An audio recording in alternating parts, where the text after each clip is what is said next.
Hello, my name is Dr. Nina Ha, and I'm the director of the Asian Cultural Engagement Center at Virginia Tech. Welcome, everyone. We are co-sponsoring this event with the Department of Sociology, as well as the College of Liberal Arts and Human Sciences.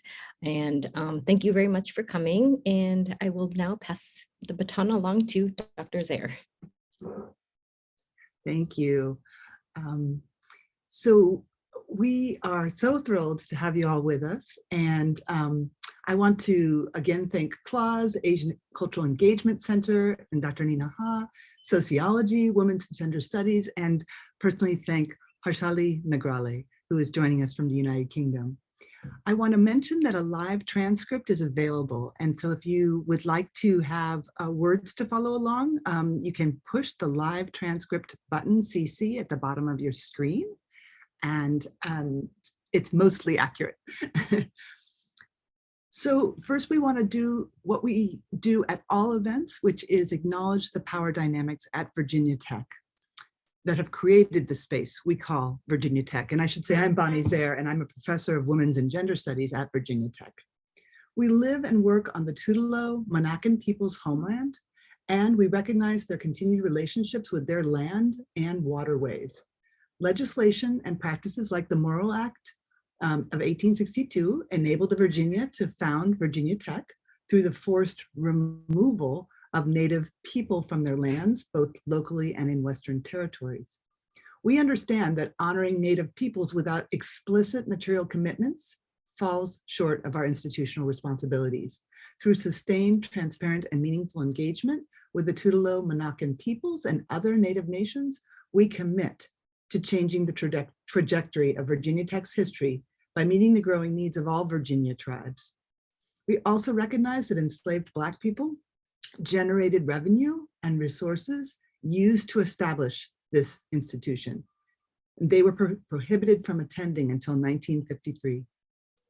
Through Inclusive VT, the institutional and individual commitment to our motto, Aut Prosim, that I may serve, in the spirit of community, diversity, and excellence, we commit to advancing a more diverse, equitable, and inclusive community. Jai Bhim and Jai Savitri, I greet you in the names of two towering figures in Indian history and essential agents of transformation. Jai Bhim is recognizing the sort of spiritual presence of Bhimrao Ambedkar, a path-breaking anti-caste thinker, scholar, activist, and statesman. And Jai Savitri refers to Savitribai Phule, who worked against gender and caste discrimination, establishing 18 schools for girls in her lifetime in the 19th century. So really far, far ahead of her time. Now, I titled this program, Gender and Caste Won't Keep Me from School, because it is a declarative statement. Moving us from thought or contemplation or ideas, we want action. We want to change the way the power imbalance works today. And the speakers we hear from today are not content with sitting around and critiquing things. They want and are trying to find and actually put into place interventions and solutions to the problems we will hear about today. And we are hearing specifically about the region of Maharashtra in India. Before I turn the mic over, I want to mention just three quick vocab words for those of you not familiar with the context. When government school is mentioned, it means public school. When you hear the word Dalit, it is literally the word oppressed, and it refers to people who historically have been deprived and excluded, groups of people, castes. And when you hear the word Bahujan, that refers to majority, and it means the majority of India's people, who historically do belong to groups that have been deprived and excluded. Before I introduce our first speaker, I'm going to play a very short video to give you a sense of the students that these two speakers are working with and the setting so that you're able to picture it better. The format of our time today is that then I'll have Dr. Sheetal Kambale speak. I'll introduce Mr. Anup Kumar, and then at the end we'll save the last 20 to 25 minutes for questions. So let me go ahead and share this short video with you for context.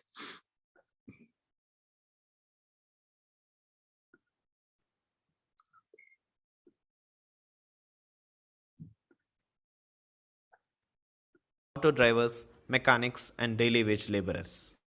Even though some are interested in pursuing education, lack of exposure and guidance, limited knowledge of English, and poor financial conditions prevent them from succeeding.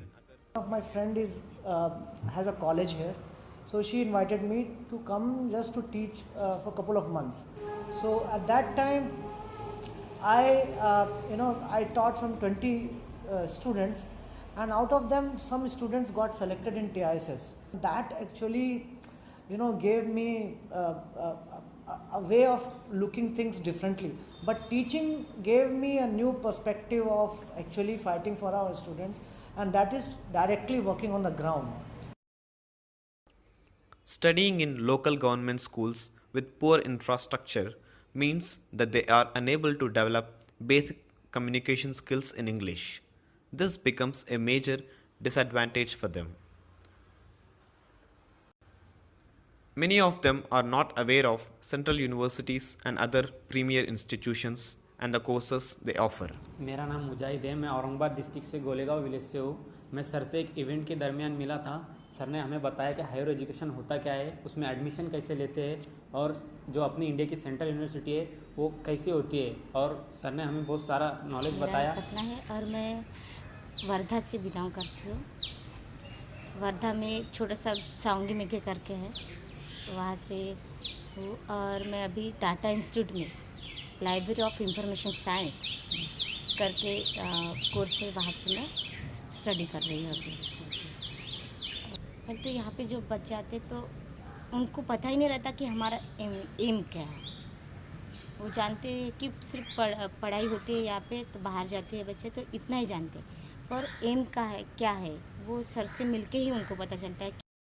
Nalanda gathers students hailing from such backgrounds and gives them 1 year of all-round intensive coaching. It not only helps them develop the requisite skills, but also teaches them about their own history, their own identity, and their own social background. We have to do something which actually helps us in building our community. So teaching was one method where I found that if we start training our students right at the initial age, it will be very fruitful for our community, and also we will be able to fight all kinds of discrimination much better if our students are well trained before. So we need some kind of space of our own where we can talk, where we can sit together, we can discuss on our own. The students are taught fundamentals of English, mathematics, geography, and economics.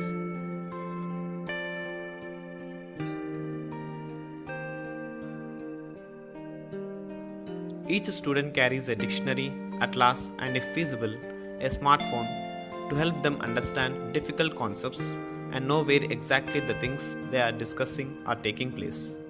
I try to expose students to all these subjects and try to develop their interest in it. I don't have any examination system. I never take test. The idea is that the student should enjoy the studies. So far, 250 plus students of Nalanda are placed in various premier educational institutions across India, ranging from Tata Institute of Social Sciences to Jawaharlal Nehru University. 230 students are being trained as part of the current 2018-19 batch.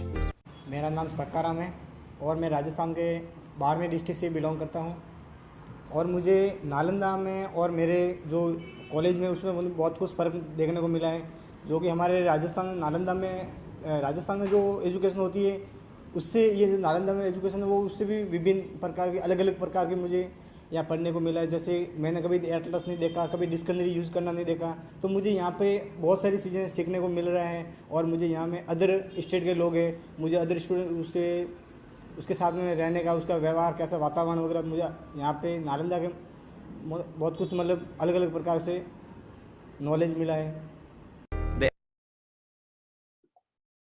Okay. Dr. Sheetal Kamble got her PhD in sociology at the Tata Institute of Social Sciences in Mumbai, a very prestigious institute, where she has also been a fieldwork supervisor in social work. She has worked in various organizations to prevent gender-based violence, and lately she has been advocating for a caste-sensitive pedagogy, that is conscious praxis in the classroom that can be traced back to among others, Paulo Freire's work about a pedagogy of oppression. That is how the ordinary classroom can be a tool of oppression. Her work focuses on the lack of participation of Dalit students in the Indian education system and how that's a byproduct of an overly standardized and rigid curriculum, teacher attitudes, and community attitudes. In her talk, she will describe both problems and interventions. Thank you, Dr. Kamble, for being with us. Thank you, Pony and Naina. And thank you, Harshali, who invited me in this very special event to share my experiences. Basically, I'm working on basically this talk is basically a gender constructed education system in India. And my experiences, I have my own journey of education because I belong to the Dalit community and I gone through the lots of gender and caste related discrimination. So I have witnessed a lot of things, which is I given a more revision to get education. So this is my history. I start from the poverty related and village. So so I wanted to focus first of all the elementary education, which is the primary education, and especially focus on village, rural areas where I belong to, and I gone through the same experiences. I wanted to find out what is the problem exactly in the primary education. In the primary education in 2005, I collected a lot of data. I filed many cases against the government because I'm working with the government department. So I realized that the dropout rates in India is continuously increase. What else? And girl child dropout rates. So everybody, there is a lot of discussion around this poverty issues in India, and poverty is the main reason for the dropout rates of girls child. But no one talking about the gender inequality. No one's talking about the gender expectation. No one's talking about the gender role in the society and what is exactly the gender roles in the education system.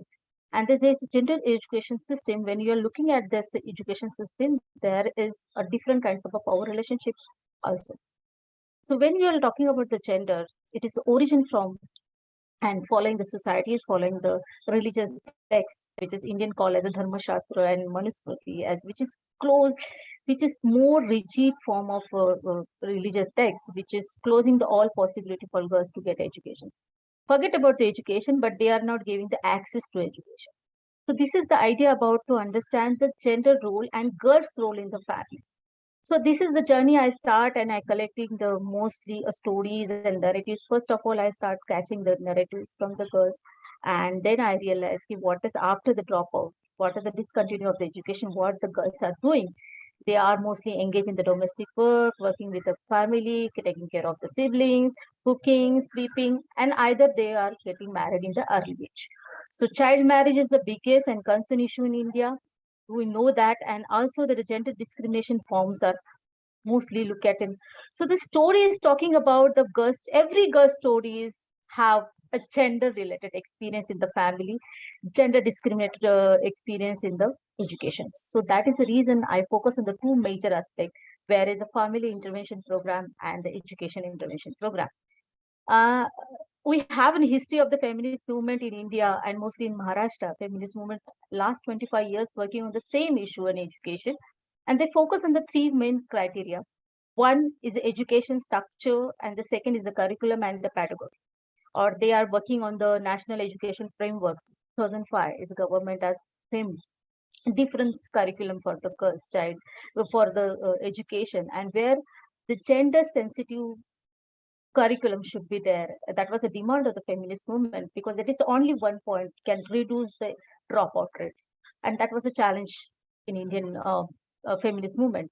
So I was come across that I was working with the feminist movement, and then I realized yes, I also have the same experiences. So why I should work on that issue? And then I working with Start and I have a vision of education because of Baba Saheb Ambedkar and Savitribai Phule, and I wanted to continue my whole legacy. And that is the reason in 2017 I formed one group, is taken initiative, that is the Dakini, the collectives, women's collectives, is girls collectives. And this is the meaning of Dakini, that awakening women, those who are finding their own paths. Then journey slowly start to doing the, when we structuralize the problem in a different way, we are collecting the stories, and then we realize we want a solution. But solution cannot be come in the in easy way. So we start doing the intervention in a two levels. One is the family intervention, and second is the education. In the family education, what we will do? First of all, I was very confused about that, because the when you are talking about the family intervention, is a patriarchal family. And in the patriarchal family, it's very difficult to deal with such a kind of a problem, and you can't insist that family you send your child to the school.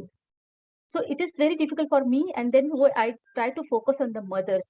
Those are those who are interested to send their child, they send their daughter to the school, and they are thinking about the future of girls, future of daughters. And then we realize that that is only the one point where we can create a support system for our girls.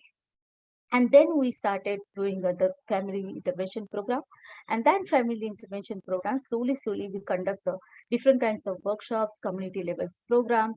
And then community levels program, we train mostly educated girls from the same community, those who are conducting the different programs and creating. We are not, I never believe in the awareness. I always believe that the consciousness is very important.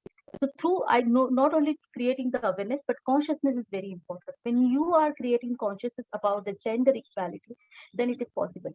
When we are starting reading, we start from the writing and speeches of Ambedkar, Savitribai Phule's speeches and Savitribai Phule's work. And then people realize that, okay, so education is very important. And there is the work is started. So then education system, we got a lot of experience, and I start talking with the teachers, and then we realized every education is following the different kind of gender protocols. Gender protocols is define the role of girl child in the school. She should not be shy. She should not be more talkative. She should be very quiet. She should not raise the questions. She should not ask the questions. Even she should not participate in the sports activity, because it's a male-dominated activities. She should only engage with the cultural activities. So such kind of a protocol, the same protocols follow by teachers, female teachers also, because they are also very quiet. They are also very shy. So then we realized how to work with the teachers. So then we focus on the mostly teachers, basically female teachers. And it was a very successful program we conducted in 2017 December. We have conducted a teacher training program, and we invited only the female teachers from the same community. And then we realized they share their own experience of the gender discrimination in the school. And then we realized how do we connect with the teachers, because teacher have a day-to-day interaction with the child.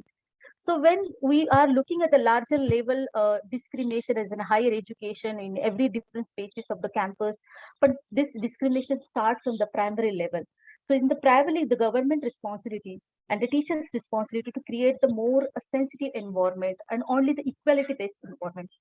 Then I start with the two basic, more structural changes. I try to focus on the curriculum and the pedagogy. What is exactly the curriculum? Curriculum should not be more biased. It should not be biased about the girls. It should not be a gender discriminated. The syllabus should create the one space to start talking and start communication. The communication ways is that because interaction is very important. And that is the reason in curriculum, we start conducting a different activities, which is creating the gender equality space. So in the debate competition, we are giving the gender equality related topics. So then all the class will include, there is inclusive level of environment is created. So the such kind of activities creating the larger impact on the school. So and also we are conducting the feedback from the teachers and their feedback of even the teachers and girls child, how they feel about themselves and what is the gender equality and related. Then pedagogy is very crucial work I wanted to work, this my long-term agenda to work on the pedagogy, because National Education Framework has focusing on the child-centric approach, and even they are saying that there should be a different kinds of pedagogy should be merged in your teaching. So pedagogy is it only the teaching school, teaching tools, but these tools, how we can generate this tool, because tool is given just on a framework, but we wanted to create a gender equality space, and it is a democratic space, equality space. In pedagogy system, we are connected at different subjects, because in Indian context there are two many important things, because it's a stereotype jobs, stereotype degrees are available only for the first. I will just give an example, because mostly are engaged in the teacher training program. Even they want to become a teacher, they want to become a nurse, even they can uh, engage with the tailoring courses, because it is a stereotype typical courses, which is only, this is only just few opportunity for the girl child. But the boys have a number of choices. He can become an engineer, and even if you go to the any colleges, engineering colleges and medical colleges, you can see, you can observe, you can, it is a visible framework that there is no gender ratio is still maintained, till date is not maintained. There is 70% are male boys and 30% are girls, and sometimes also 20%. So these are the stereotypical jobs and stereotypical opportunities available for the girls. So is Dakini is basically are giving a space for those girls, those who are seeking for the education. First, we are giving the first, we are asking them to what is their choice of subject, because that is very important. When you wanted to break the whole structure of the education, and we wanted to bring the whole equality in the education space, we give it a choice. When the girl's given a choice, definitely we can find opportunity for her. So that is our agenda, and we always believe that the all intervention is start from the family and with the family. So family support, educational support can create a more impact on the life of girl childs. So that was and I we start working on that, and we realized that mostly girls wanted a different opportunity. They are seeking for the different opportunity, and then realize, and we are working on that.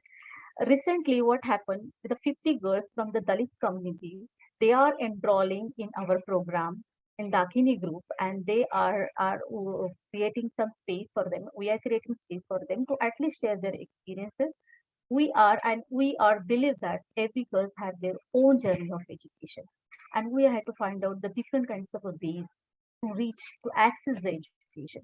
Because what happened in India, there is a right to education act, is talking the compulsory and free and compulsory education for each and every child. We said that each and every child is a special child for us.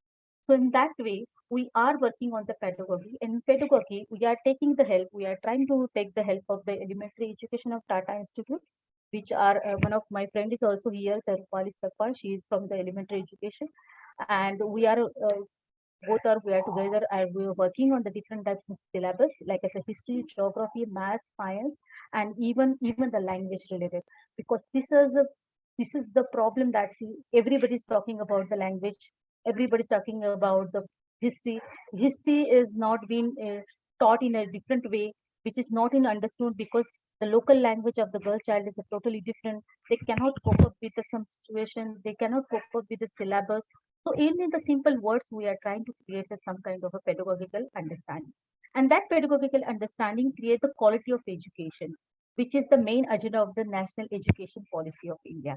So 2020, mostly a government, we know that it's the Indian government is very rigid towards the education at least. But I must tell you one thing, I always believe that intervention can work easily, because when you start doing intervention, you can find out the different ways, and there is a possibility. It is create the possibility for each and every aspect. So that is the legacy we are created. And now we are planning the next year, in the end of the year, we are planning one more workshop with the National Education Elementary Education and National Skill Development Program of Tata Institute. Last 6 years, I'm working with the National Education System and school going skill development program, and I developed the different kinds of curriculum, youth development, leadership, working with community, and that is given the different aspect and different insightful learning for the community also. And it is reflecting that we are serving main purpose of education, because we have a legacy of Ambedkar and Savitribai Phule. So these are the old work. This is a very primary level work, I must say, because I know that Anup is have a lot of experiences. He is working last 10 to 15 years, but it is works we are continuously working, and I'm very happy that my community are mostly volunteers coming from my community are interested. They are supporting the girls' education, and that is the best thing that we always believe that we are a daughters of Ambedkar, we are a daughters of Savitribai Phule. So this is all my work, and we are working on that core process and training, giving the training to the other community teachers, even the community girls child, those who are already educated, and they are also supporting us. They are reaching to the girls, those who are seeking for the education. So that is the different stories and different narratives and different aspect we are bringing in our Dakini, and that Dakini creates the most platform. This is a whole work, and we are hopefully we will continue with the long-term agenda of emancipation, because emancipation is the liberations, and liberation is always the politics of power politics. And I believe that the liberating is mostly is the agenda of Ambedkar, which is Baba Sahib always say that the education is only the power of knowledge. We can't miss it. So every girl child should be educated. That is our agenda. So this is our work is going on. Thank you, Boni and Harshali, once again, Devin, Jai Savitri, and thank you all our organizers who are organizing this and sharing my experience in on this. All are my experience, and this is my very primary level work. Thank you so much. Thank you so much for those words. We really appreciate you sharing your experiences and your work with us. And now we're going to hear from Mr. Anup Kumar, who has his MA in International Relations from JNU in Delhi. There he founded the first Dalit students magazine of the entire country. From 2003 onwards, he created the Insight Foundation, which supported Dalit students in higher education in many different ways, including providing a helpline for students feeling alone and feeling that their treatment had been unacceptable, so that they could find help and assistance from others. In 2014, he founded Nalanda Academy, where he uses a holistic method he's going to describe to you to train high school graduates from marginalized caste backgrounds to not only attend university, but to aim high and to be chosen for a premier university degree. I want to stress that this program is entirely funded by the surrounding community.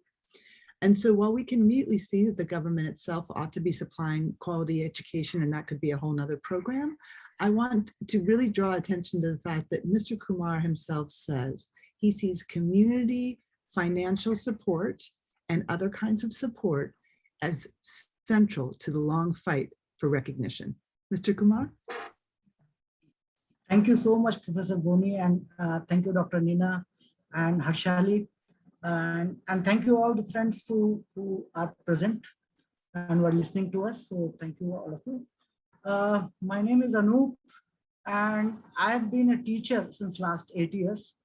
And before that, I was an activist working on the cases of caste discrimination, primarily in the higher education system. And before that, even during my student life, I have been a survivor of caste discrimination, and it has been a long journey. I've been almost, it's now almost like 25 years. I have led a public life, basically working on in the field of higher education. So since last 8 years, I have been running a center, which is based in a small town called Wardha in Maharashtra. And I'm going to show you a presentation because I speak a lot and I don't have a sense of timing. I mean, I will make sure that I finish it within 30 minutes. Otherwise, I will go on. So let me share the screen.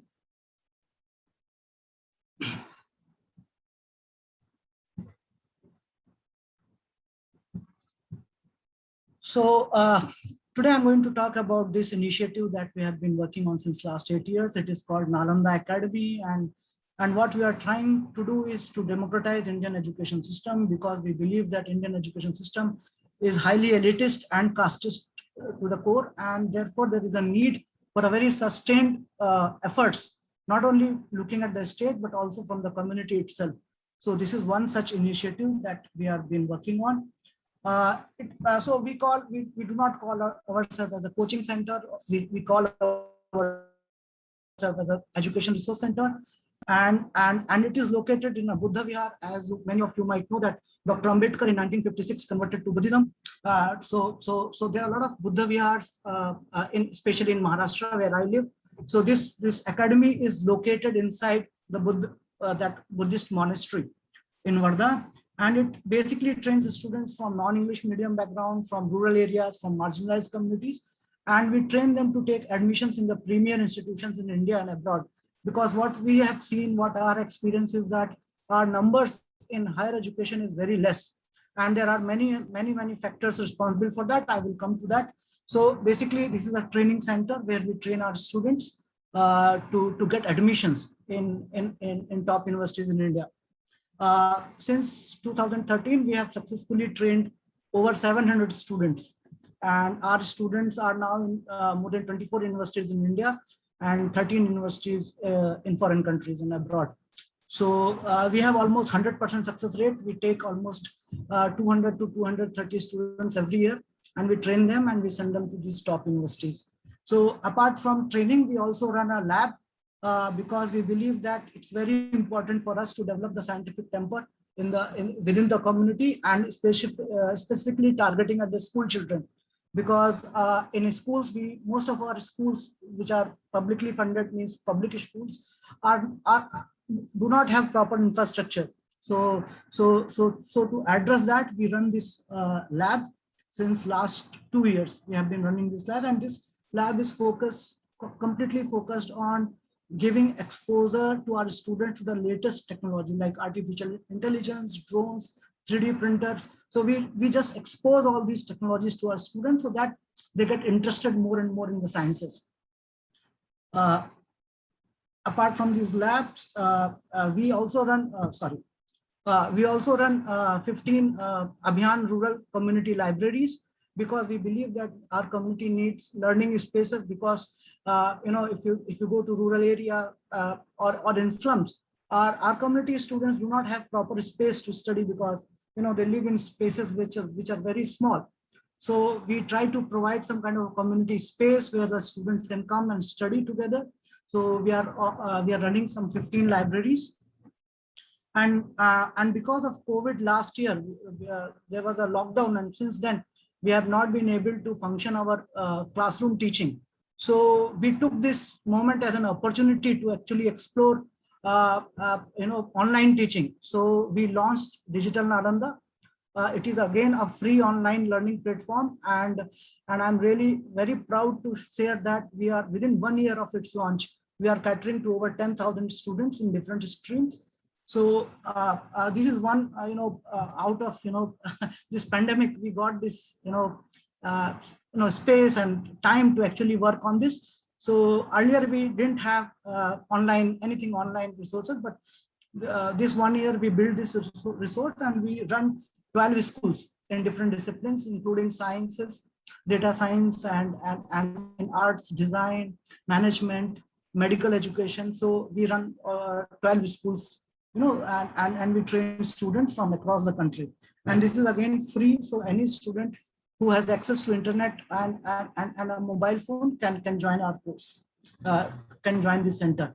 And all of this, what we do, right from teaching our students in the academy to run a lab, to run a community library, to run online, online platform. We use community resources, and we are being very particular about it, that because we believe that self-help is the best help, and our community needs to create our own institutions to create a safe space for our students, because most of the spaces, educational spaces, are not particularly very safe vis-a-vis caste and gender in India. And I will come to that later part. But so we felt a need that can we create our own space, educational space, parallel to the government machinery, and train our students and then send them to these public universities. because if we are able to train them beforehand, they will be able to actually, they will be able to manage and cope up with the system much better. So, and that is why we completely raise our resources from within our Dalit, Bahujan and Adivasi communities. And it is fully run on the individual financial contributions made by community members. We don't take fund from government. We don't take fund from any funding agency or NGO. And we are very, we are very committed towards this idea that we need to build our own institution through our own effort, through our own blood and sweat. And so far, for 8 years, we have been fairly successful in raising resources. So we provide all our facilities free of cost. We don't charge even a single paisa or penny for our students. There is no tuition fee, there is no entrance exam, there is no interview, there is no test whatsoever. We only check whether a student has a desire to study.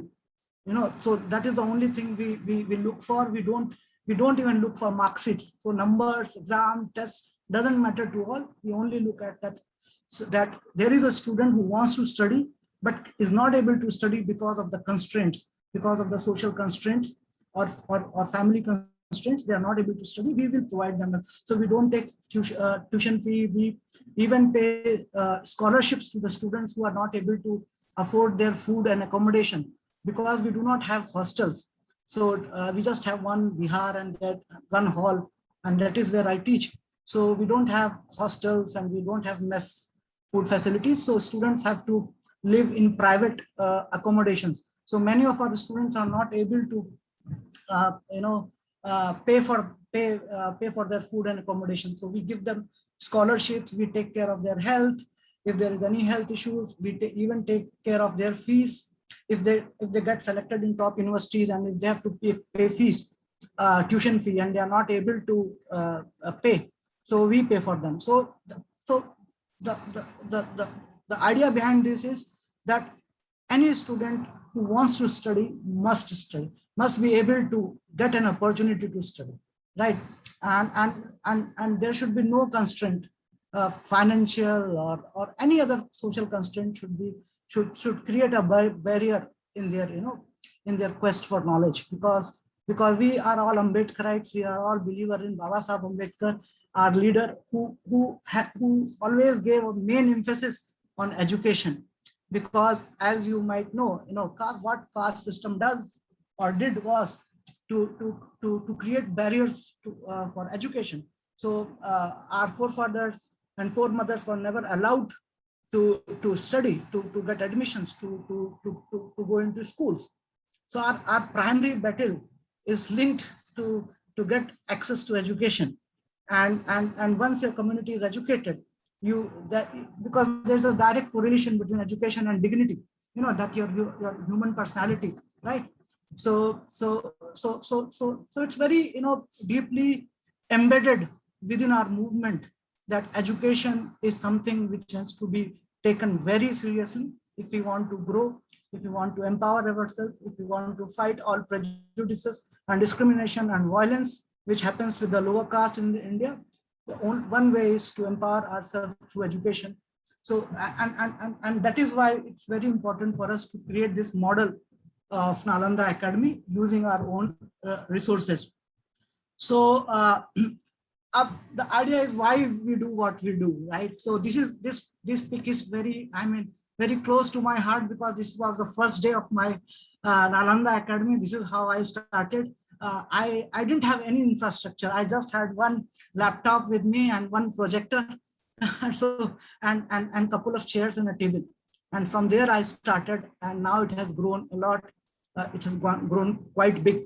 So this is, and that is why it's very close to my heart, this pick. So I just wanted to tell one personal story, because normally I don't share personal stories of my students, because I believe that every student has a story. So I'm no one to pick one story as something, but I was told that, it's important to tell one story. So I'm telling you this one story. Normally I don't do that. So I have never done that, in fact, but this is for the first time, because I believe all my students are same for me. Everyone has struggled and everyone is a superstar in her or his own right. So I mean, I'm going to tell a story of this student of mine, Sapna Jambulkar. She was one of my first students in 2013.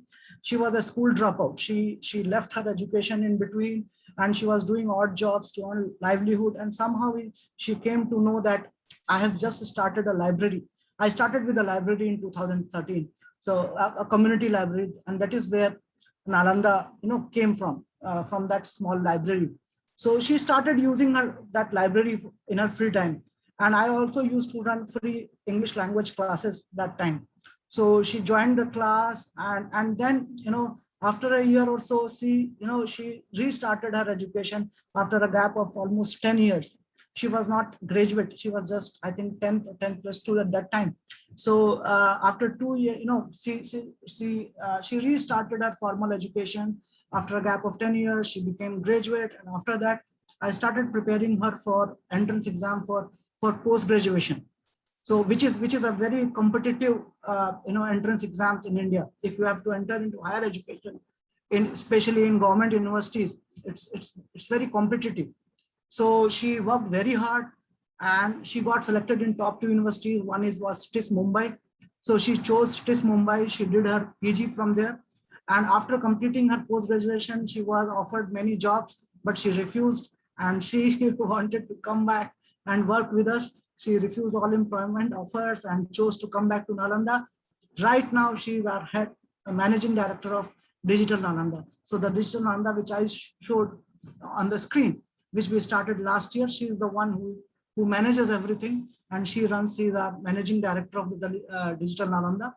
So, and also now we are just, forcing her to go for PhD. She doesn't want to go, she wants to work full time here, but we are trying to push her for a PhD.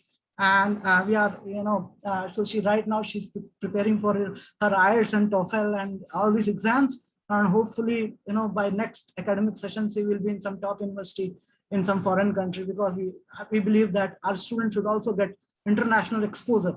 So every year we send students. So this year, 13 of our students have gone to 5 different countries. Some of them have gone to Canada, Netherlands, England, and a couple of them are in USA and Australia. So what we do is we train them for Indian universities. Once they complete their education in Indian universities, we bring them back. We bring some of them back and then train them to go for higher education in top foreign universities, because we believe that there is a need to create role models in the community, right? So a student coming from a village, from a rural India, is now studying in top foreign universities. That itself is such a big motivation for, no Nalanda can match that motivation. That one example of a role model coming from a rural background and going to the top university. I mean, 100 of Nalanda will not be able to match that, that feeling, right? So, and that is why we are very committed that we want to send our students for top universities everywhere, not only in India. So, so this is this is one story that I wanted to tell, and whatever we are trying to do, why we are trying to do, why what are the reasons? Because I told you that I have a very deep personal reasons, because I was doing my engineering and I was discriminated on caste basis. I was humiliated. I could not complete my engineering. I had to leave. I dropped out, and at a very young age, and that experience actually made me to decide that I'm going to work on this issue. And what I learned from that, my own experience was, discrimination and prejudices are fine if you are able to fight that, right? It won't affect that much, right? But that feeling of helplessness when you know that you are being humiliated, you are being discriminated, but there is nobody to listen to you. There is no redressal mechanism, and that feeling of hopelessness, it makes us very vulnerable. And that was my own experience, that we didn't have any kind of support system. Nobody wanted to believe that caste exists. In India, if you talk to any upper caste, they will immediately say that caste is past. There is no caste system. Caste is because you are there, because of reservations. but that is not our experience. I have studied in some top educational institutions in India. In my academics, I was one of the I was one of the meritorious students. My experience is completely different. My experience is that casteism is deeply embedded in the structures of Indian academia, in the Indian higher education system, especially in premier education system. So, and nobody wanted to talk about it, right? So when we mention caste is supposed to be in some backwaters of UP and Bihar. So caste is in village, caste in rural area. Caste is only about undisability. Caste is some caste-based massacres, caste-based atrocities. Caste is not in IIT Delhi. Caste is not in JNU. These are some institutions which are completely casteless, modern, progressive. So this is how post-independent India has built this narrative that these institutions are free of discrimination, free of prejudices. But that is not the case. That is not our experience, right? So and the problem with this narrative is so powerful that nobody thinks about dealing with this issue. So all discrimination cases are treated as individual cases, one-to-one case, that one professor is casteist, one student suffered. So nobody talks about the structural nature of this problem, right? So and it was, as a student, it was so difficult for me to even talk about this because nobody wanted to talk, nobody wanted to address this. So because these institutions are supposed to be temples of modern India. This is how it has always been portrayed. So it was very difficult for me. So so one thing I decided that was I will start the discussion on it. I will create some kind of knowledge on this. So I started running in magazine. I made documentaries. I fought court cases. I ran telephone helplines. And also I have done almost many things, many things, and with just one idea, that to create a discourse on this, that more and more stories should come out, more and more narratives should come out, and this whole narrative that India is getting casteless, that India, these are the modern centers of India, and there is no caste. So that was my one agenda at that time. I worked for almost like 10-12 years on that till 2013. I started working in 2001. So for next 13 to 14 years, I worked precisely on one idea, that we need to create knowledge on this issue, and so that there's a discussion, so that people become aware that there is this issue and there is a need to address this issue, right? So this was one very personal reason for me to do what I am doing. But apart from that, as an activist and as a teacher, I'm also witness to some deep structural inequality in Indian education system. Apart from caste discrimination, apart from prejudices, right? There are many other structural inequalities which are so deeply ingrained in the education system that it becomes almost impossible for a student coming from a rural marginalized background to get a proper to even aspire for quality education. Forget about getting access to that idea that I can go and study in top Indian universities. That idea itself, is not there. That aspiration is not there because of these structural barriers. So one of the most prominent barrier which I feel is that Indian primary education system is very poor. So there's a dual education system. So one is private convent English medium schools, and which are private, which have high fee, and then there is parallel system of government schools, which are often run by Jilla Parishad, local administration, which are poorly infrastructure is very poor, teachers are not properly trained, and because most of the students in these schools come from a poor background, so teachers also are not very much interested, right, to teach them. So you can see it. You can see this in almost every school in rural areas, that teachers are, most of the time teachers are absent, and there is lack of infrastructure. There are schools where you won't even find a blackboard, just one room school, just name for name's sake, it's functioning. So this is the reality of Indian education system at the most basic level. And the biggest casualty in this are the poor and marginalized students. And then there is another problem, that there are multiplicity of educational boards in India. So every state has its own educational board. Every state runs schools based in their own regional language medium. So I live in Maharashtra. So most of the government schools in Maharashtra are Marathi medium. So the students are taught in local, in their regional languages. Whereas there is another board, which is central board. So central, there are two boards actually, CBSE and ICSE. So these are central boards, and mostly these boards cater to the private schools, convent schools.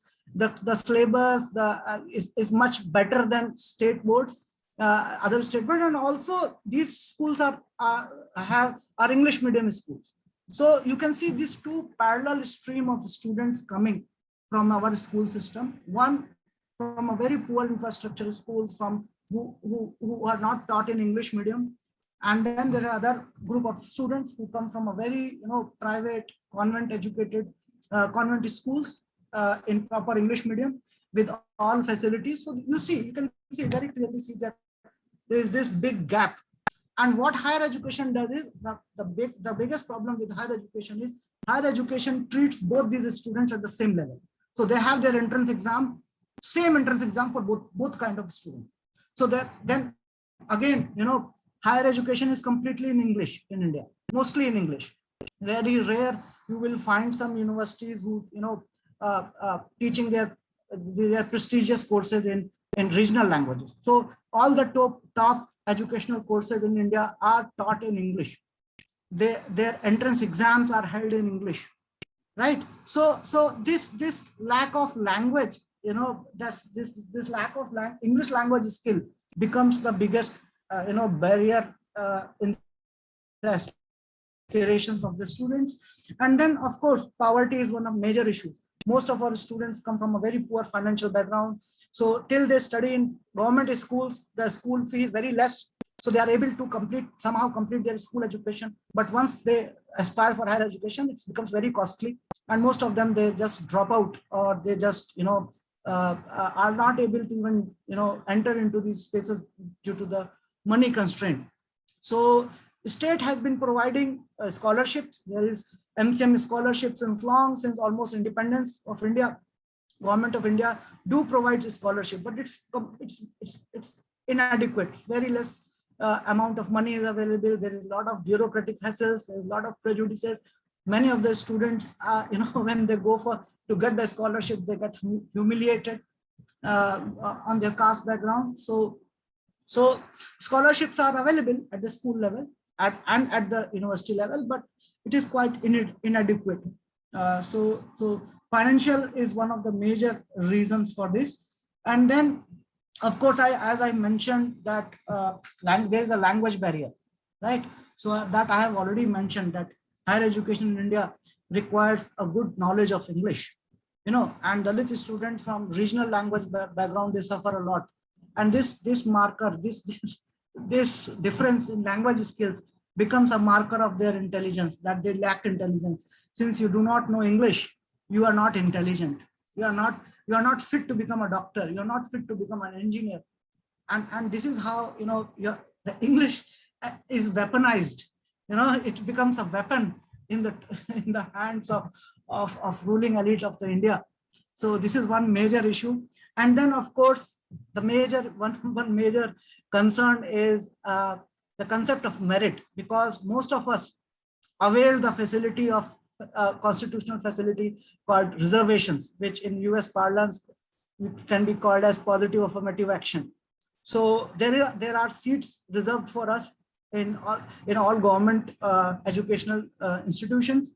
So according to our population, so like SC population is 15% across India. So in central universities, 15% of the seat of admission seats will be reserved for SC students. So this is one of the most powerful constitutional mechanism available to us. And I will say that this is the only successful government intervention. And this policy has been very beneficial for us. And it has brought millions of us out of poverty and has empowered us and has given us, thousands and thousands of doctors, engineers, etc. But the problem is that once you avail this facility, your colleagues, your classmates, your professors treat you as meritless, that you don't deserve to be here. You have come through reservations, so you are not fit to be here. But because of Constitution, we cannot stop you. So because, and you have scored less marks, you don't have intelligence, and now you are going to sit with us. So there is this hate and prejudice against us based on reservation also, because nobody wants to understand the social conditions where we come from. We are only judged by our numbers in the mark sheet. We are only judged by the scores that we have in our classroom, without understanding that scores and your marks are no indicator of your intelligence. Mostly it is an indicator of your privilege. So if you have a good English education, you will definitely score much better than me. If I come from a rural background and if I have not studied English, it is not a rocket science to understand that marks are no indicator of intelligence. But this is how it is being played, and most of our students suffer. Many of them commit suicide because of these prejudices. There are so many students, brilliant students, who have to drop out because the atmosphere in campuses is so hostile, right? So against us. So caste-based prejudice is quite rampant in our campuses. And then the final point is that in our curriculum, there is absolutely complete absence of our history, our icons. So I will give you just one example. When I was studying in my school, I just read one line on Dr. Ambedkar, our leader, one of the greatest Indian in 20th century, and he was reduced to just one line in the chapter, right? So there is a complete absence of our history, our struggle, our movement, our aspiration. It's all about upper caste history, about upper caste icon. This is how, India, the imagination of India is an upper caste imagination. So we don't have a place in there. So we are fighting for that, and we have been quite successful. Last 20 years, things have changed a lot. A lot of centers on Dr. Ambedkar and Phule have come up, and there is a positive change. I mean, a lot of changes have happened, at least in my, what I have seen in the last 20 years. So I'm grateful for that. And all these handicaps have a very serious impact on the Dalit students, and the worst part is that there is no redressal mechanism available to us. The Constitution has mandated that every university has to have some kind of a redressal mechanism where we can report if there is a caste discrimination, we can fight. But mostly these remain on paper. In my own personal experience, I have fought in many universities. I have fought in IIT Delhi, I have fought in AIMS. These are the top Indian education institutions. I have fought court cases, I have fought discrimination cases, but there is absolutely zero redressal for that. And for that, to address that and to actually bring that into discussion, we made a series of documentaries in 2011 and 12 by the name of Death of Merit, because we believe that by our students, the suffering of our student is actually the death of merit. Merit is not what the oppressor claims or the ruling elite claim. Merit is what we have. Despite all our difficulties, despite all hardships, we are able to enter into higher education. We are able to get, to lead a successful professional life, and that in my world is the real merit. So any kind of discrimination happens is the death of merit in India, and that is how we brought these documentaries. And also you have to understand that we have located Nalanda Academy within the movement. So we are not just educational institution. We are part of a movement, because we believe that movement has to give back to the community. The movement is not all about fighting, fighting for rights. That is one thing. Movement is also not only about political rhetorics. That is fine. But movement has also to create institutions. Movement has also to build, to invest in our future. So that was one thing which was very much lacking when I started working. And that is where I'm very much interested to build this symbiotic relationship between the movement and our students, right? And we believe that if we are able to do that, we are able to strengthen both our students as well as the movement. So Nalanda is this this journey of Nalanda is a small effort toward that desire to be able to create our own educational spaces for our students to grow without any prejudice, without anyone sitting and judging them on their language skills or on their financial capacities, or even on their intellectual capacity, because we believe that ultimately education is all about equal opportunity. If you cannot talk about IQs and intelligence and merit and competence without giving equal opportunity to everyone.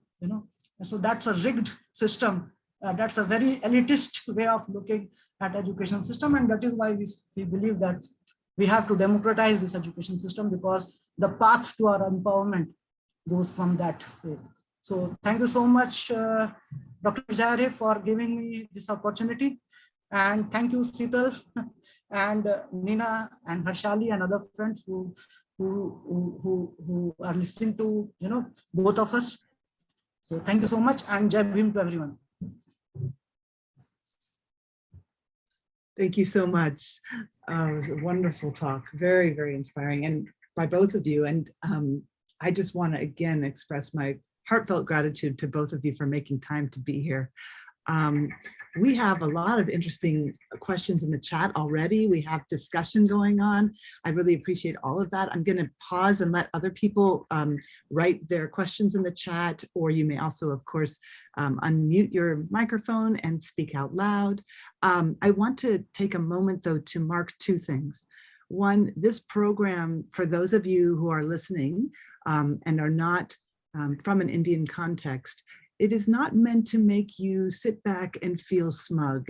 It is important for me to immediately help you draw parallels. I hope you're drawing already with people who are from socioeconomically very difficult backgrounds on our own campus, with African-American students who, I must add, are at the same, they attempt suicide or complete suicide at universities across the United States at the same rate as Dalit students in India when comparing with, when adjusting for size of the population. So that is really, really important to keep in the forefront of your mind as we're hearing these stories. We all have so much work to do on terms of making an equal climate on campuses. The other thing I want to note is that this initiative is part of a larger initiative joined by Aspect PhD student Mohammed Shah Jahan, and Harshali Nagrali, who's from the UK, and Sai Sital, who is from Nellore. We are the Critical Caste Studies Collective, and we will be offering understanding privilege workshops on the Virginia Tech campus, hopefully on some United Kingdom campuses, as well as in India. So this is just the beginning of a longer project, and so I wanted to mention that to you all. As people are putting things in the chat, let me go ahead and Dr. Johnson had a question, so I'm going to repeat it from the chat.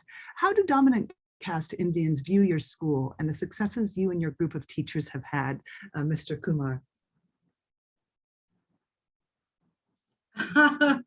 I mean, at the local level, we do not face any kind of hostility as such till now. But when our students enter into university, they are marked as Nalanda students. So there is a sense of hostility towards them. I have a number of stories where our students felt that they were being discriminated just because they come from Nalanda. Follow that up, have you had any unexpected solidarity or support? Maybe some kind of support from an unexpected person or quarters? Of course. There are good people everywhere. So of course we get support from all quarters. That is not an issue. So I mean, we get support. Of course we get support. But the thing is that it's very difficult. Actually, caste is such an issue that it's very polarizing. You are aware of that. So mostly I teach my students to be careful, not to be very vocal about where they have come from. So I try to downplay the success of Nalanda. So that is why you will never see any media coverage on Nalanda. So no media coverage whatsoever on Nalanda. 13 years, 8 years I am running, but no interview, no TV, nothing. because that is how I want to protect this space, to keep a low profile. Thanks for explaining. Yeah. And my colleague, Dr. Schmidhenner, says, thank you to you both for enlightening us about your educational efforts. Can you speak a little about the religious background of students you work with and particular challenges faced by Muslim, Christian, and other non-Hindu groups from underprivileged backgrounds? For instance, it's my understanding that Dalit Christians aren't classified by the government as Dalits, but as Christians, which may hamper their educational opportunities. Dr. Kambli, do you want to speak to that? Yes, because if you're talking about the minorities, but minority also following this different category of caste. So if you look at the Muslim, there is a scheduled caste, and scheduled caste background is also affected the education system. So I've just given the example of the when we were talking about the Savitribai Phule, or I always remember Fatima, teacher of Fatima. She was also with her. So we always given the idea about that. It is an inclusive education. We are not talking about that it's a particular community, but it's apart from the particular community, there are the different minorities also. And I have a different experience with, because I have a lot of friends from the Tamil Nadu state, and they are also facing the problem because of they are carrying the two types of identity. One is a Dalit and second is a Dalit Christian. So they are also facing the same problem in the school because they are not considered as a Christian because they consider as a Dalit. And Dalit, when you're talking about, is coming under the caste. So caste is a privilege for the every child. So when they're looking at this caste-based background, we never looking at the religion. First of all, look at the caste. And there is an interesting thing is that no caste certificate, you find out the any caste certificate in the primary level, they are first mention the religion and then mention their subcaste. So then means the first nobody can ask what is kind of religion you are belong to, but caste is. So this is the different notions and they continuously following people having the same background. Even the minority communities, even I talk with many minorities community, they are saying that there is also a caste complex. So therefore the caste is the more complexity and we wanted to work on that. And the religious background, definitely we also believe that the religion background mostly in Muslim community are people are saying that Islam never mentioned the education. I always say that I read Quran and Quran always believe that there is a talim. Talim is the education. So no religion is saying that the education is not important. But when the education is important, but interpretation of the religion is totally different. In that context, we are always trying to collect that Savitribai Phule, Fatima, teachers Fatima, she is also with her. So this is why it is education as an inclusive form. That is an inclusive form. But in Indian most contexts, caste is most important. No one asking you to which religion. Because in the car, even your caste certificate is already mentioned, the Hindu, then Maha, then Christian, Dalit, and then Christian and Dalit. So this is the different scenario. We are looking at the whole structure of the caste system, and caste system always try to preserve and reserve for the Varna system. So this is the interlinked with the religion. So this is all for understanding. So basically, we are giving the orientation about the mostly on caste and gender-based violence, gender-based discrimination, because it is very complicated. If you are looking at it, and that is one weapon that you can use the law on basis of caste.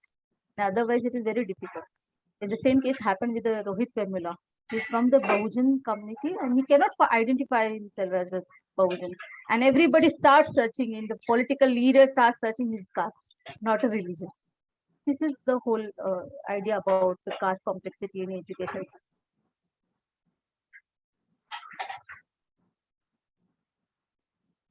Thank you.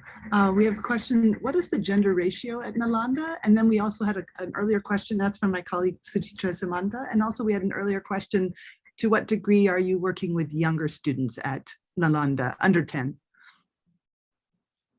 We have, our majority of the students come from, they are women students. So we are very particular about that in our every classroom, you will find women students more than 50%. And we give them first preference, and that is our, it's a fixed thing. So we do not compromise on that. So every classroom you will see that the number of women students will be higher than the number of male students. so that we make very sure about it. And the second question is that we do not work with the school, school children below the age of 10.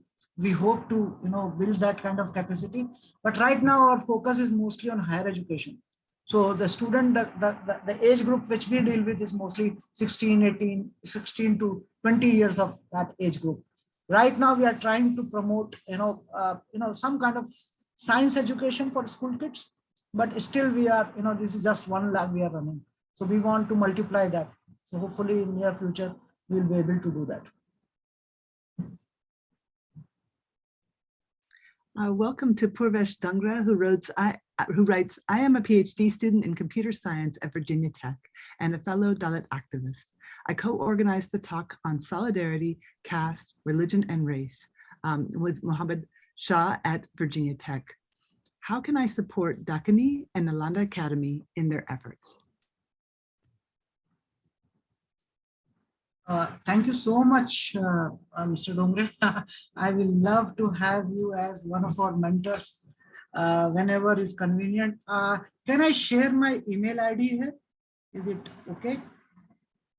Right. So I'm putting my email ID here. Mr. Dongre, you can just write to me. I will be very happy to have you as one of our mentors for our students. Thank you so much for your offer. Okay, Purvesh, no? Thank you, Purvesh. Dakini is basically working with the girl child. So we are very specifically focused on girl child, and because of the gender, because of the caste discrimination. So I'm sharing also my email ID over here. So you can contact me, start communication, which how can we work, because we need a material. We wanted to create a materials, and we need that kind of support from the across the campus. So we are always talking about that. If we don't, and even also we are creating some pedagogy related activities. So I am happy that somebody from your colleges or somebody from the higher education who can contribute in the activity program, that will be better.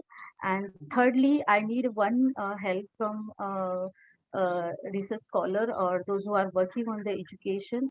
They can help me to design a curriculum, because I want a different perspective in that, because I'm working on my politically and totally as a Dalit feminist. I always believe that my focus is in the girl child. So how can we work together? How to design the curriculum in a different, because we need a different kinds of approach, like as a Dalit, Bahujan, Adivasi.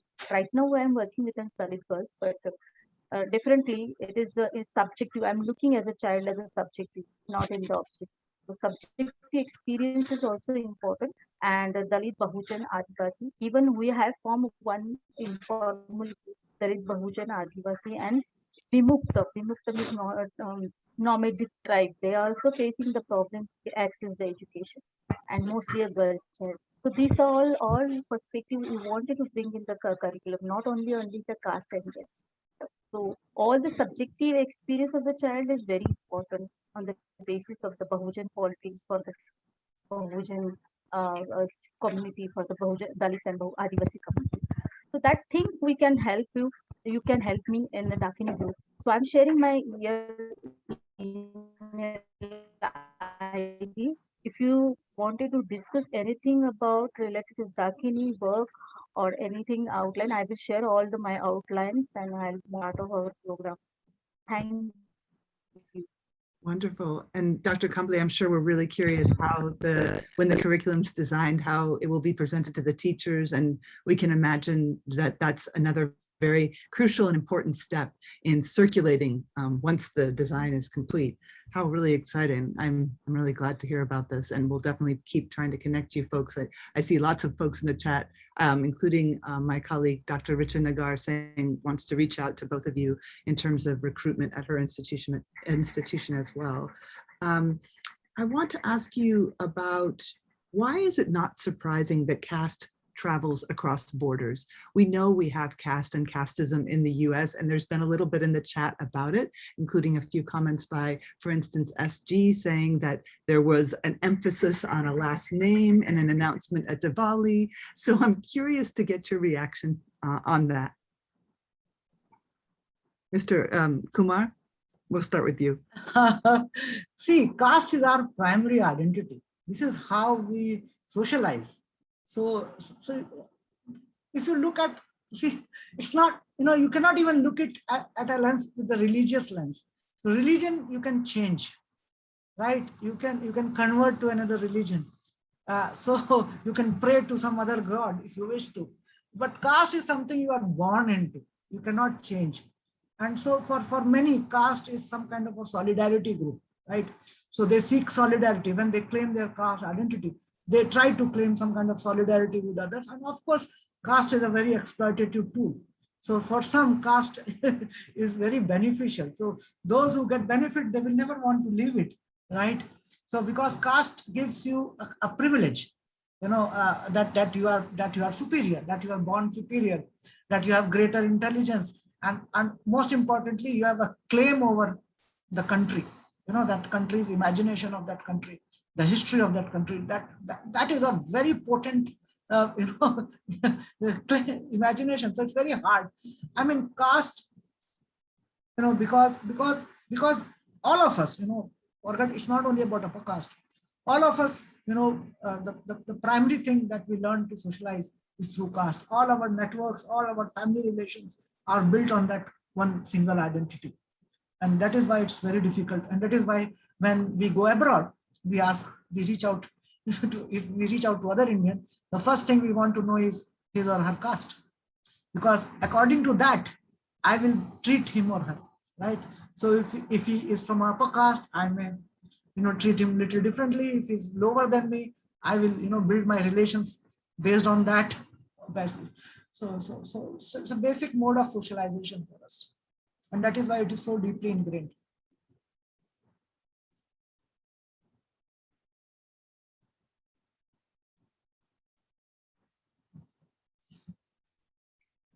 Dr. Kamble, do you want to say anything about that, about caste traveling across various different kinds of borders? Basically, when you're talking about the caste and what is the practice, but I always believe that a caste is a practice. Somewhere it is a visible practice, somewhere is an invisible practice. So we always believe that what kind of a forms of caste practices are totally different in the urban sector and the rural sector. So we can't deny the fact that the practice is still happening, and there is the reason its historical background is untouchable. So whenever you go into the school or in the across the state, and you can find out the different patterns. So my whole thesis on PhD on looking the patterns of why.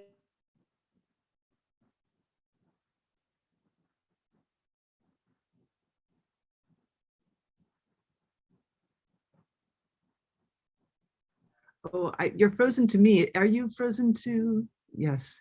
Okay. Yeah, we cannot hear him. I'm sorry, Dr. Kamble, you're not audible right now. So we'll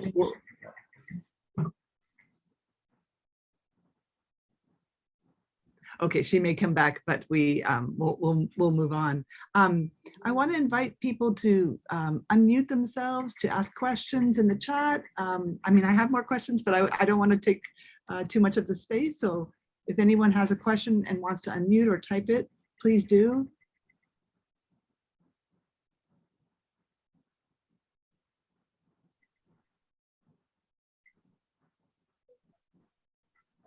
I want to especially invite my students to type in the chat. Feel free to raise your hand so we can unmute you, as Nina says.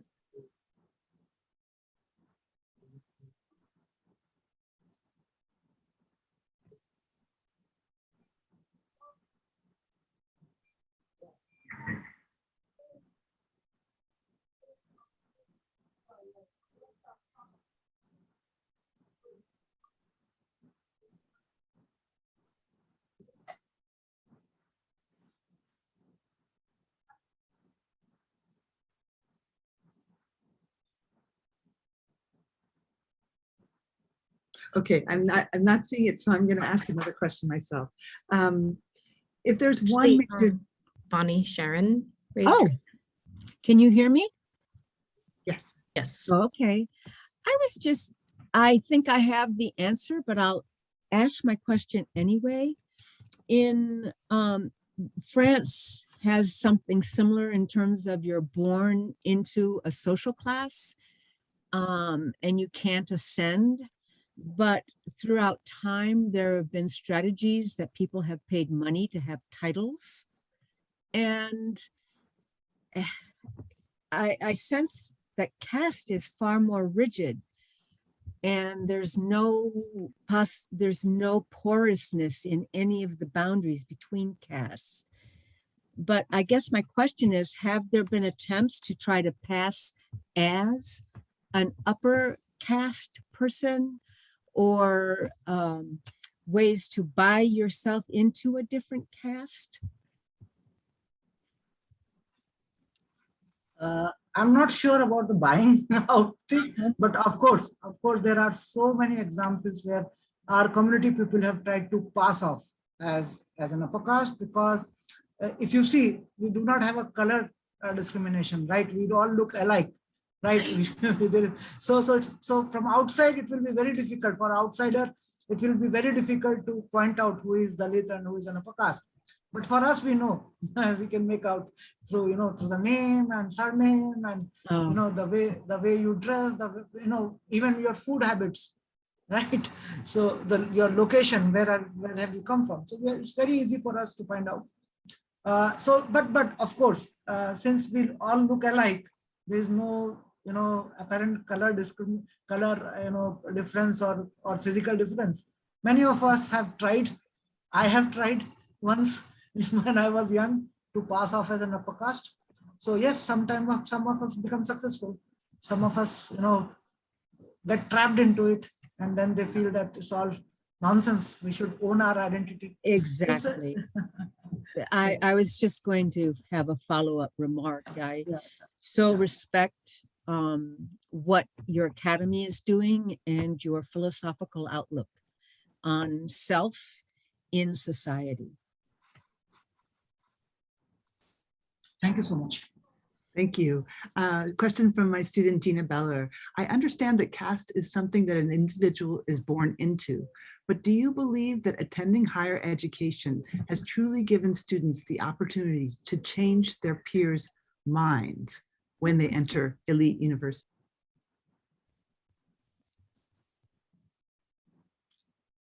Sheetalji, will you take this question, Sheetal?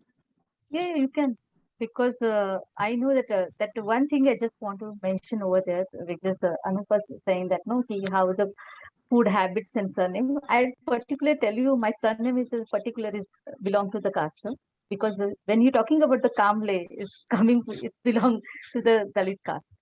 So it isn't come under the scheduled caste, all categories, Mahar, Mang, Matang, and every Chambar and all things.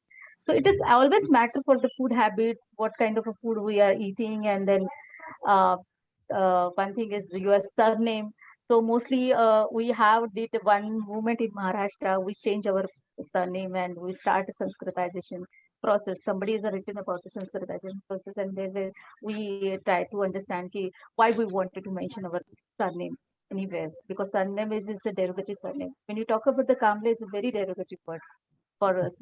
But I always believe that Kamble I have a legacy of Kamble, because in mostly Dalit activists come from the Kamble family. They are coming, the Shantabai Kamble, Bebitai Kamble, and Ambedkar's colleagues are the Kamble. So I feel myself as a proud. But when I went in the community, people start asking even that what is, okay, is Kamble, okay, are you scheduled caste? So I can, okay, this is my identity. So I just given. And I asked SG would like to ask a question. Hi, I'm not going to say too much about myself, but I've noticed that Sanskritization, at least from what I have witnessed, tends to happen more among the artisan communities, mostly because of the industrialization that allowed for them to be free from their traditional occupation, take up different occupations, and take up different heritages. My question to you guys is there a way to combat Sanskritization? Because I noticed that the rise of Hindutva in India is very much connected to Sanskritization, where OBCs especially are becoming more or less hired guns for Hindutva to spread throughout India and then internationally. I mean, there's a reason why Modi is the prime minister It'd be one thing if he was from general, but he's not. And so I think that's something to consider. What would be a way to combat Sanskritization from it basically taking over the country? Personally, I do not believe in this concept of Sanskritization. I think it's a false concept. It has more to do with the nationalism. Is how nationalism is being imagined in a typical upper caste imagination, right? So the OBCs which you are saying, they are not Hindu, they are nationalists, right? They are patriots. They believe that whatever they are doing is in the service of the country. So Sanskritization is a very lazy term, which I believe was coined by M.N. Srinivas. I'm sorry for that. We have a very strong critique of this term, because what he sees as a Sanskritization, what he sees as an imitation, right? Is suppose if I say that I want to wear a sacred Janeu, right? I want to enter into a temple. It doesn't mean that I'm trying to Sanskritize myself. I'm asserting my right because these are the things which are denied to us. So if you see it as an imitation, then my friend, I'm very sorry to say that you have not understood. I'm not saying that it is imitation. No, I'm not talking about you in general. Okay. I'm not talking about you in particular. I'm talking in this general because this question comes a lot during these seminars about this Sanskritization. So what I see is assertion, right? So when a lower caste claims some traditions which earlier he or she was denied, it's an assertion. It's not a Sanskritization. What you're trying to say is that this, because it's Sanskritization, there is a wave of Hindutva among the masses. But also again, I will disagree with this, because I believe that unless and until you deconstruct Indian nationalism, right? Because Indian nationalism is deeply embedded with the Brahminical understanding of Indian culture and history. So if there is no other alternative for me, if I want to become a patriot, I have to take up the imagination of a Brahmin India, right? So whatever you see is, of course, communal polarization is there. There is a communal hate which has been, perpetuated against Muslims, against Christians. I'm not denying it, but just seeing it in the lens of a Sanskritization, it's very, I don't agree with that, right? So, of course, and then if you talk about OBCs or Dalits becoming foot soldiers, nobody talks about upper caste being the leaders of this charge. It doesn't need to be said. That's why it's obvious. It has to be said. It has to be said that the RSS is an upper caste Brahmin organization. Tell me how many academic papers you have read where RSS is being treated as an upper caste organization. I'm sorry, but no. It has never been theorized in that way. Really? Yeah, no, it has never been theorized. And in the popular imagination through media also, if you see, RSS is never seen as an upper caste, completely upper caste hegemonic organization. It is never seen as someone who is upholding the Brahminical culture. Just, I will give you one example. Just Google the word Brahminism. How many Indian media outlets and academic paper, use this word Brahminism? None of them. It's always foreign papers that talk about. So if I have to talk about racism, and if I don't say that it is a white racism, then it has absolutely no meaning for a person like me. You have to tell who are the people who are behind this. You cannot just talk in an abstract. Frankly, I thought it was obvious enough. That's the thing. Yeah, and I'm really sorry, because when you say that, when you take this name of OBC, you are actually blaming the victims in this, that they are the ones who are doing it. I'm really sorry. Can I talk to you in private, because there's a couple of things that I mean, for us, it's very offensive, actually. So I'm sorry for my tone. That you misunderstood a couple of things about where I'm coming from, sir. There's a reason why I don't say my background online. Let's just say that. I understand, but we are fighting this battle on the ground. So you have to understand. I'm looking at the clock, and I would love for this conversation to continue, and anybody who wants to stay on the call is welcome to, but I do need Is it okay if I stay on the call with Kumarji? Yes, please. Yes. Please do. I'm going to officially close up the program, though, for the rest of us. And again, my very heartfelt thanks to both of you for being with us, and also to everyone who's joined us from around the world. Again, thank you so much. Jai Bhim, Jai Savitri. Thank you so much. Thank you. Thank you. Thank you. Thank Jai you. Bhim. Margie, can I Can you talk hold, to you? can you quick? hold on just a second?